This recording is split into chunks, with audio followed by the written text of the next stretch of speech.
I'm sure you ventured down that rabbit hole, but that's the best way to do it. But I would say that less than 1% of the advertisers out there are actually doing it or doing correctly. Yeah, it was a lot of painful. There is no college degree that teaches you how to create server or site tracking.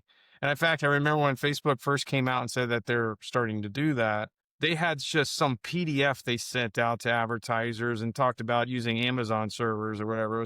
It took another 8 months after me seeing that to really unravel what it was. State.io is a great one that does a very simple setup to do server side tracking. Like if you want something faster, like when they started 2 years ago, it was a little bit harder. Now they made it so much easier to set up if you have no knowledge of server side tracking. But doing like through a Google servers, that tracking the inputs of a form, for example, you have to set up all the JavaScript.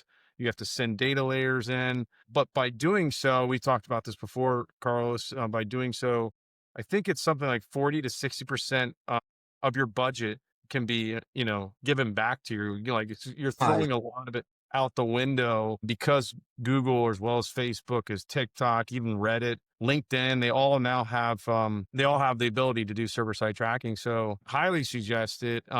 It will help your conversions by far. But yeah, that's a great point. Yeah, if I'm not mistaken, Meta even provides direct integration with State now throughout, within their Yes, campaign setup. I switched over to them because it was so much easier. We were doing, the variables and everything in Google Tag Manager and literally using their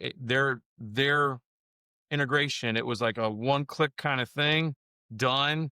Everything was working properly, and I never had to worry about doing maintenance again with it. It's all done within State. It was a great one.